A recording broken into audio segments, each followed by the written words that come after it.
Rapaz, nunca foi tão difícil falar nessa casa. Eu queria aqui começar muito inspirada na fala do deputado Valdec Carneiro, e contando um pouco sobre a audiência pública que a Comissão de Ciência e Tecnologia, presidida pelo deputado que faço parte, hoje conseguiu estabelecer marcos fundamentais. A gente vê hoje os cortes anunciados para a educação federais, para os institutos federais, universidades federais, como uma tragédia, mas aqui essa casa, a gente precisa debater sobre isso, porque tem impacto direto no estado do Rio de Janeiro. A gente está falando do estado que é o segundo maior em produção acadêmica e científica do Brasil. E pensando na relevância, o impacto, inclusive internacional, dessas pesquisas aqui, talvez a gente poderia afirmar que quiçá a primeira. A gente está falando de um estado onde 1% dos artigos mais citados no mundo são daqui, desse estado, em especial das universidades UF, aclamada como balburdeira pelo secretário de Educação, mas também da minha ousada UERJ e da UFRJ. São 3 das universidades mais importantes do país e 3 universidades públicas que hoje, em especial as federais, não sabem como vai continuar o segundo semestre.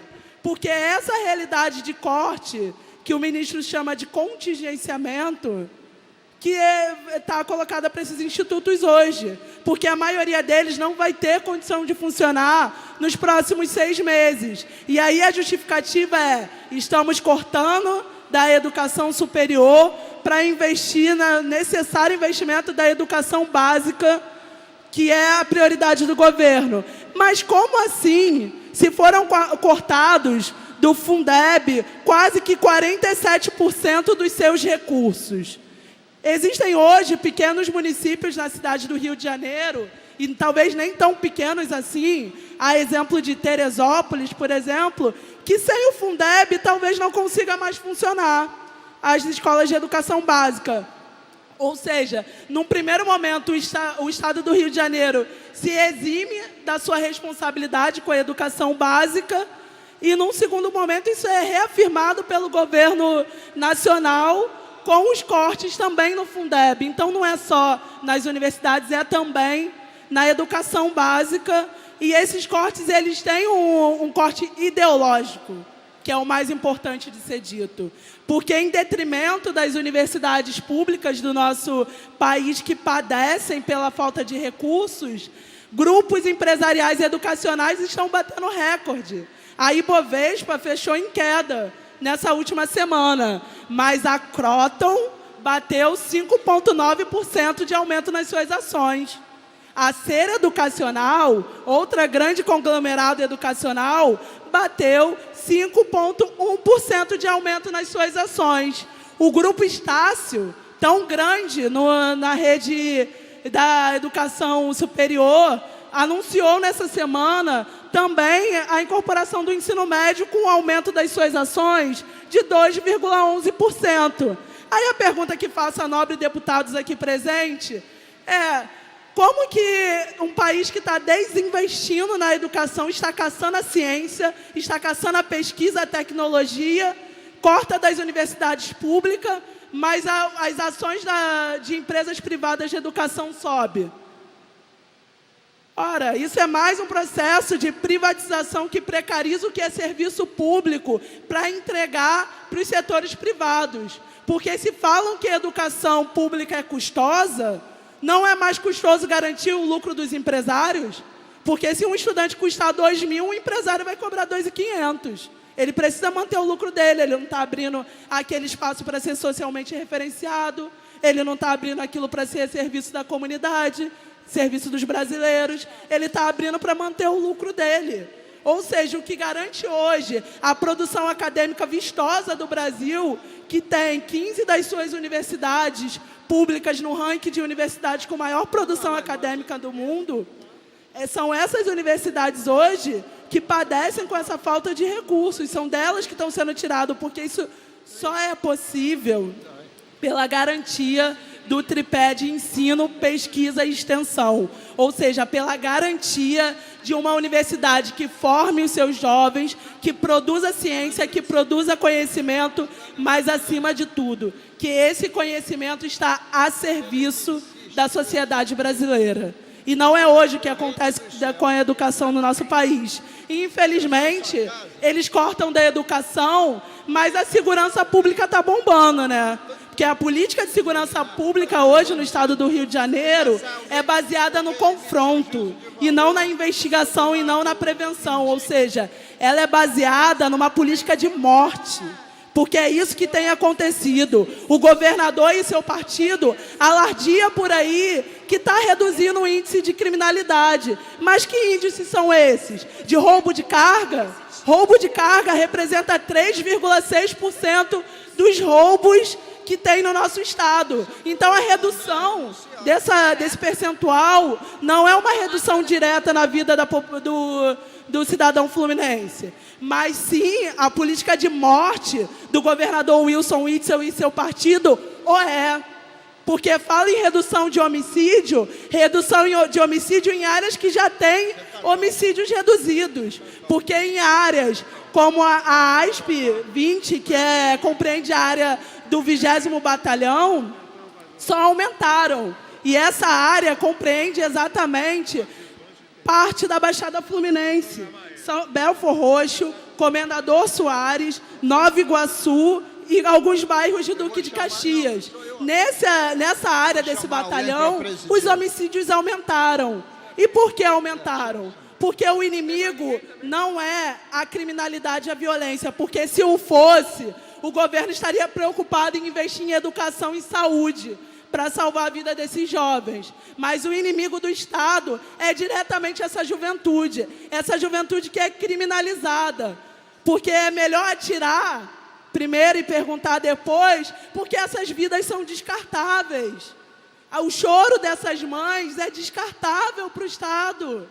Passou-se o Dia das Mães agora, que motivo essas mães solteiras, mães que perderam seu filho vítima de violência do Estado, tem de motivo para comemorar?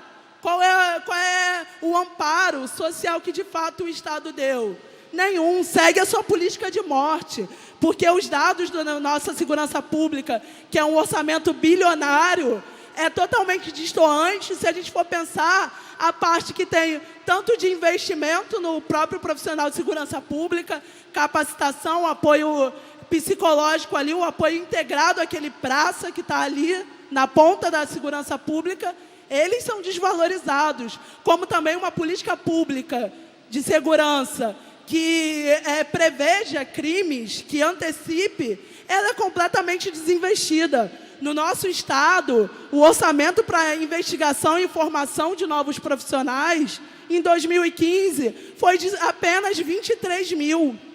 Em 2017, foi de 2.400. Agora, pasme, senhores, em 2016 foi de R$0. R$0 foi o investimento em segurança e formação de profissionais. Então, qual é a lógica da segurança pública do nosso estado? Porque disse que reduziu índices, mas aumentou a morte, porque aumenta a perseguição à sociedade civil. E se aumenta essa perseguição, aumenta a política de morte. No nosso estado, a gente teve, em 2019, 145 fuzis apreendidos em operações policiais. E para que esses fuzis fossem apreendidos, foram 434 pessoas mortas.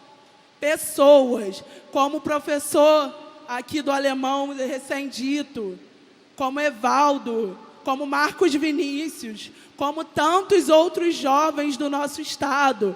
Foram 434 para apreender 145 fuzis. Quantos tiros não foram disparados? Quanto custa essas balas para o Estado? Quanto custa essas vidas? O quanto que a sociedade sangra inteira? Porque é muito fácil vir aqui dizer que está desvinculado. Não está.